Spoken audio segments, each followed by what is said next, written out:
नमस्ते बच्चों, कैसे हो बच्चों। मैं आपकी हिंदी फरदामुस बोल रही बच्चों।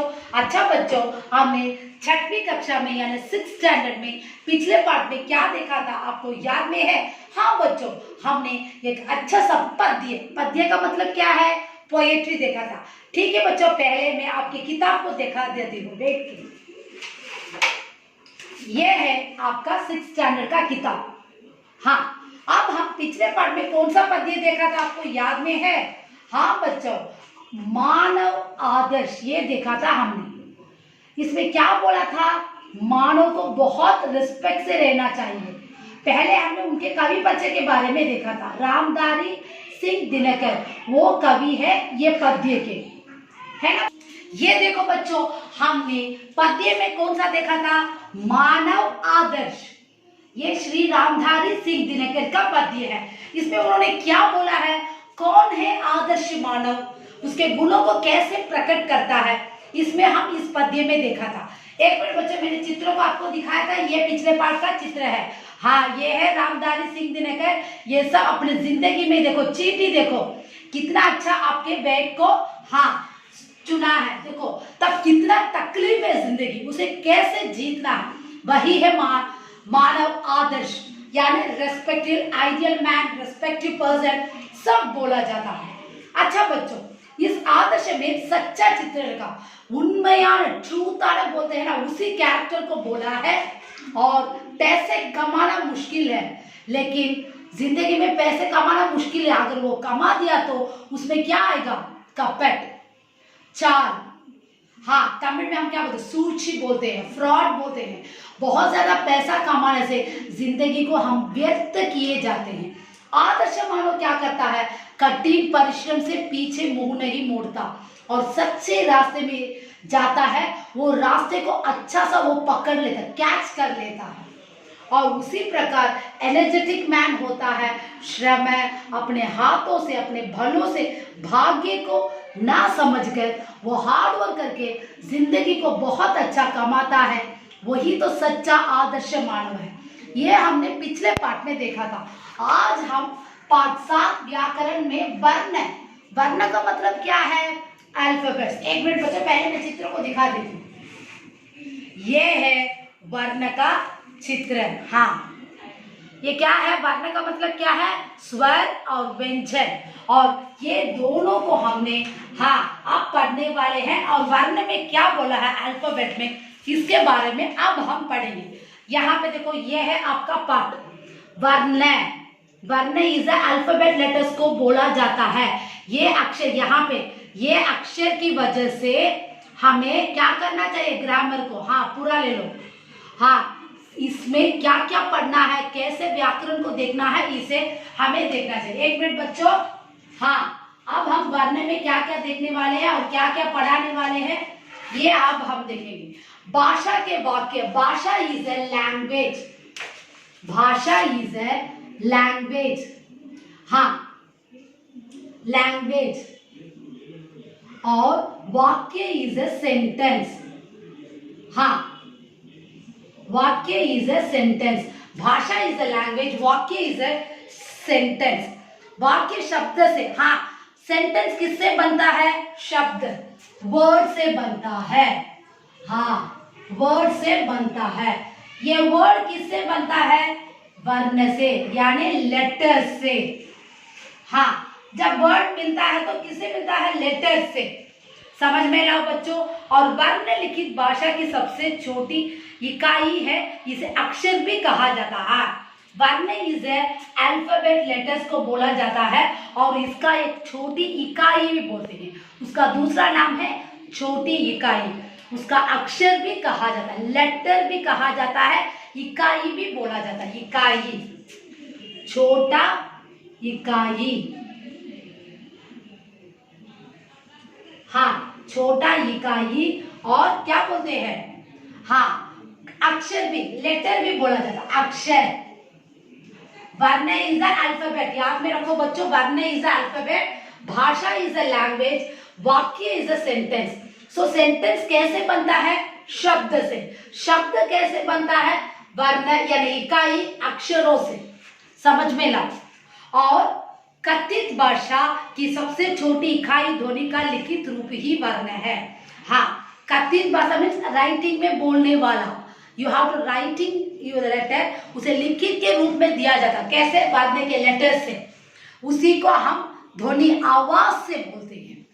इसे कट नहीं किया, you have to don't cut. आप ये एक वर्ड को आप काम, इसे तो आप कट नहीं कर सकते, काम को कट नहीं। पाठशाला को आप कट कर सकते हैं, पाठशाला को पाठ प्लस शाला, पाठशाला यू हैव टू कट, लेकिन काम को तुम लोग कंड इज अ कट नहीं कर सकते। सो वर्ण के समूह को हम वर्णमाला, दैट इज द वर्ण is a full form is a वर्णमाला, अल्फाबेट्स, अल्फाबेट्स, अल्फाबेट्स। ध्यान से सुनो बच्चों। और वर्ण का शाब्दिक अर्थ है रंग। वर्ण इज अ कलर बोला जाता है। 1 मिनट बच्चों, इसे हम कलर भी बोलते हैं। मीनिंगफुल देखे जाएंगे तो कलर, हाँ रंग। हम अपनी बातों को लिखने के लिए किसी न किसी रंग की स्याही का प्रयोग करते हैं। ये क्यों रंग बोला जाता है? आप लोग कोई भी लिखने के लिए क्या करते हो? तो blue colour, red colour, green colour का स्याही, इंक को प्रयोग करते हो। लिखने के लिए इंक को प्रयोग किया जाता है। वो जो भी कलर है उसी को हम वर्ण बोलते हैं। हाँ, इस प्रकार लिखी हुई बातों का कोई ना कोई वर्ण या रंग अवश्य होता है, इसलिए लिखित अक्षर का वर्ण नाम पड़ा। हाँ, ये वर्ण का नाम कैसे पड़ा है? लिखित की वजह से, राइटिंग की वजह से। हाँ, राइटिंग की वजह से वर्ण का नाम आया था, क्योंकि तुम लोग कलरफुल लिख रहे हो, जो भी स्याही में लिख रहे हो वो लेटर के रूप में लिख रहे हो, इसलिए उसे वर्ण बोला है। वो उसी की वजह से, लिखित की वजह से वर्ण यानी रंग, कलरफुल लेटर्स को बोला जाता है। यही तो शब्द है। शब्द का प्रयोग, हाँ सारे बच्चों, वर्ण। हिंदी वर्ण के 2 प्रयोग हम लेंगे। जब अल्फाबेट के लिए 2 प्रयोग है। 1 मिनट बच्चों, स्वर और व्यंजन। 2 प्रयोग है, स्वर और व्यंजन। 1 मिनट बच्चों, हाँ 2 प्रयोग है, 2 प्रकार है वर्ण में। वर्ण में 2 टाइप्स है, स्वर और व्यंजन। स्वर किसे बोला जाता है? मैंने आपको लेटर दिखा, आ ई आह तक आएगा, आह तक आएगा। व्यंजन आके क से श्रा तक आएगा। इसमें स्वर में ये देखो, यहाँ पे देखो, स्वर में आ ई उ कृ ये आई वो औ तक आ गया, क्योंकि अनुस्वर क्या है? अम। इसका तो कोई स्वर नहीं, इसे अनुस्वर बोलते हैं। अनुस्वर, अम। अम के लिए हम लोग ये कि आ इस प्रकार लेटर्स को एक स्वर के रूप में बोला जाता है, लेकिन अनुस्वर के लिए कोई ऐसे तो आवाज की जरूरत नहीं है, सो इसलिए उसे अनुस्वर बोलते हैं। इसमें आह क्या है? विसर्ग है। आह बोलते ना, ह के सो में आधा आता है, उसे हम विसर्ग बोलते हैं। विसर्ग इसे हाफ ह आता है, उसी को आह ऐसे बोलते हैं ना, वो आधा है, उसी को हम विसर्ग बोलते हैं। आह के लिए हा का सोन में आधा आता है, उसी को हम विसर्ग। सो अल्फाबेट में औ तक ही लेटर्स अल्फाबेट्स है, और अनुस्वर इज अम, विसर्ग इज आह। ये तो वर्ण में हो गया।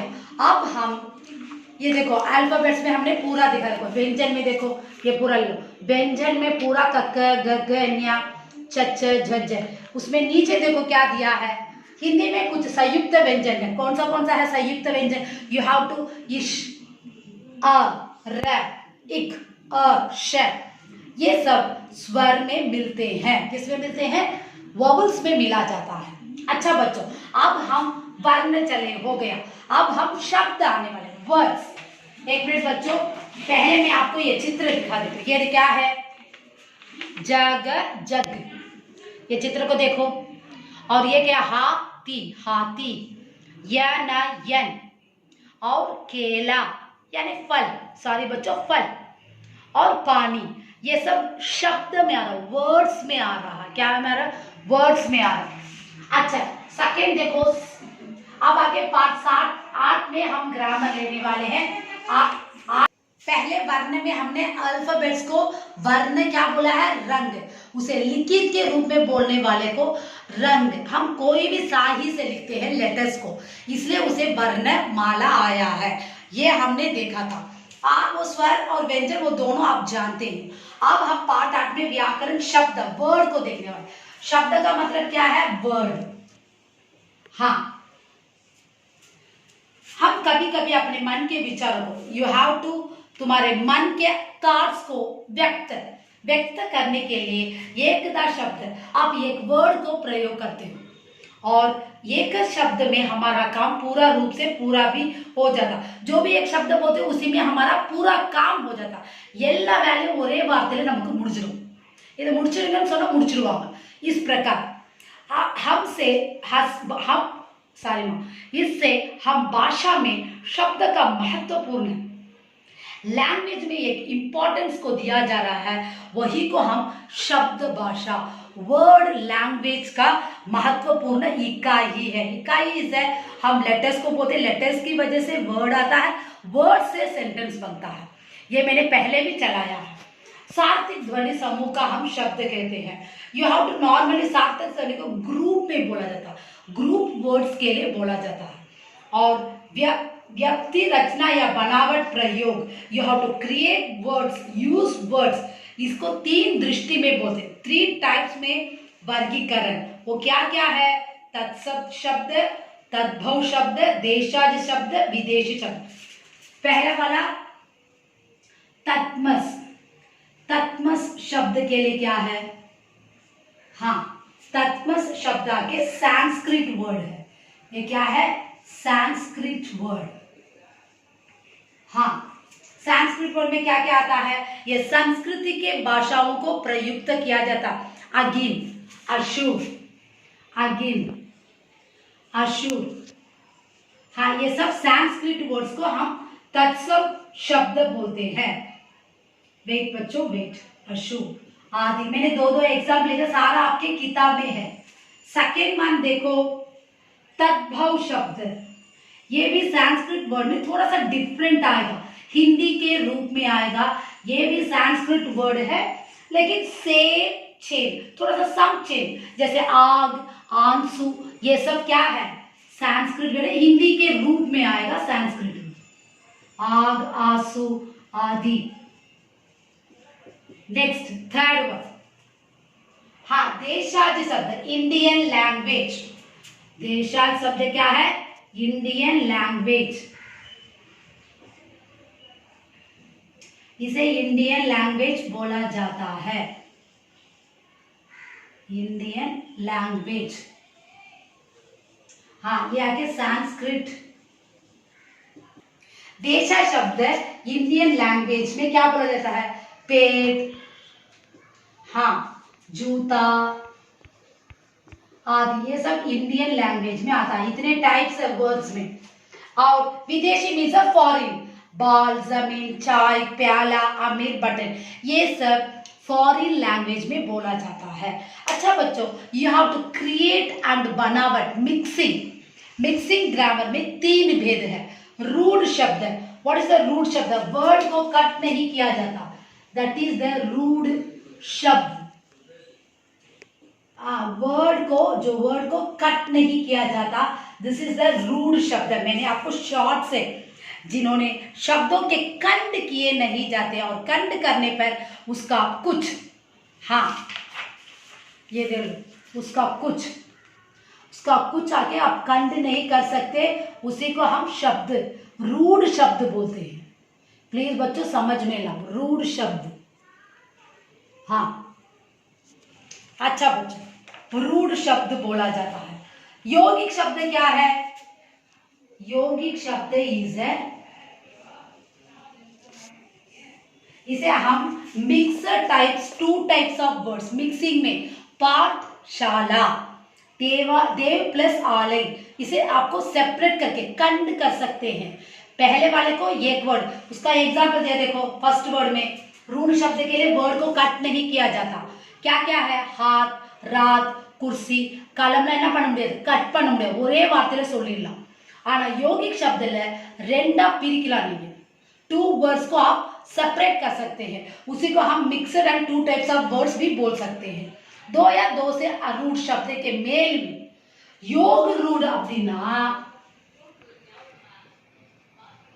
योग रूढ़ शब्दना योग रूढ़ शब्द में दो या दो अधिक से रूढ़ शब्द के मेल से अर्थ कंठ शब्द का यौगिक अर्थ ना होकर बिल्कुल डिफरेंट रहता है उसी को कंठ का भी नहीं आएगा सेकेंड वन का भी यानी यौगिक भी नहीं आएगा रूढ़ भी नहीं आएगा अलग आने वाले वर्ड को हम क्या बोलते हैं योग रूढ़ बोला जाता है उसका एग्जाम्पल क्या है नीलकंठ शिव को बोला जाता याके नीलकंठன்றது மயில் கூட சொல்லலாம் இந்த இடத்துல கடவுளை சொல்றாங்க तब अलग डिफरेंट वर्ड्स को योग रूढ़ बोला जाता है और सरस्वती चक्रपाणी विष्णु इस प्रकार सो प्रयोग की दृष्टि से शब्द दो भेद है विकारी अविकारी मैंने आपको 6th में चलाया है विकारी में लिंग वचन कारक सब लिंग वचन कारक सब में बदल चेंज होता है उसी को विकारी फॉर एग्जाम्पल देख लो लड़का लड़की इस प्रकार केजेंटिक्स में राम किताब मेज पर है इस प्रकार आता है you have to change the sentence words किसमें विकारी में अविकारी में you have to not change any sentence any words जैसे फॉर एग्जाम्पल क्या है जल्दी हाँ जल्दी आओ लड़की गई ये सब तुम लोग अविकारी में चेंज नहीं कर सकते लिंग जेंडर को चेंज नहीं किया जा सकता है प्लीज ध्यान से सुनो ये ग्रामर है दैट्स ऑल बच्चों ये हो गया और उसमें क्रिया विशेषण संबोध समुच्चय बोधक ये सब अविकारी में आएगा विकारी में संज्ञा सर्वनाम विशेषण क्रिया विकार ये सब टाइप्स में आएगा अब आके पार्ट 9 में आप क्या देखने वाले हैं सिर्फ भाषा language last one this is a grammar भाषा language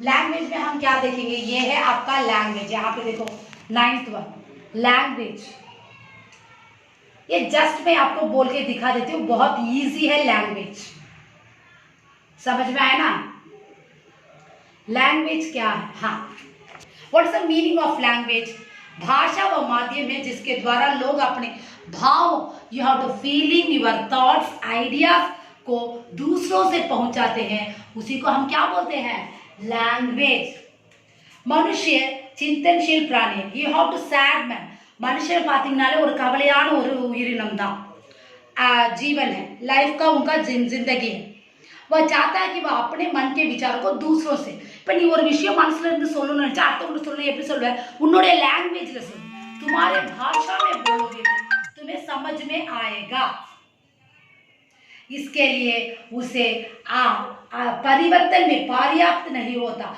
you have to know change in language Tamil में बोलोगे तो तमिल में हिंदी में बोलोगे तो हिंदी में मराठी में बोलोगे तो उसी में बोला जाता है सो मनुष्य अपने मन के विचार को मुंह से बोलकर दूसरों तक पहुंचाता है तो वही है मौखिक भाषा ओरल लैंग्वेज और लिखित में भी आप बोल सकते हैं है ना बच्चों 2 टाइप्स है भाषा में मौखिक भाषा लिखित भाषा जो भाषा मुंह से बोली जाती है और कानों से सुनी जाती है कादाल केकरदो वायाल पेसरदो उसी को हम कथित भाषा मौखिक में बोलने वाले को कथित भाषा बोला जाता है जो भाषा टाइप करके टंकित करके दिया जाता है उसे लिखित भाषा बोला जाता है फॉर एग्जाम्पल पुस्तकें समाचार पत्र आदि भाषा के भेद है मातृभाषा राजभाषा राष्ट्रीय भाषा मानक भाषा मानव जीवन में लिखित भाषा का महत्वपूर्ण स्थान है ये पूरा ले लिया हाँ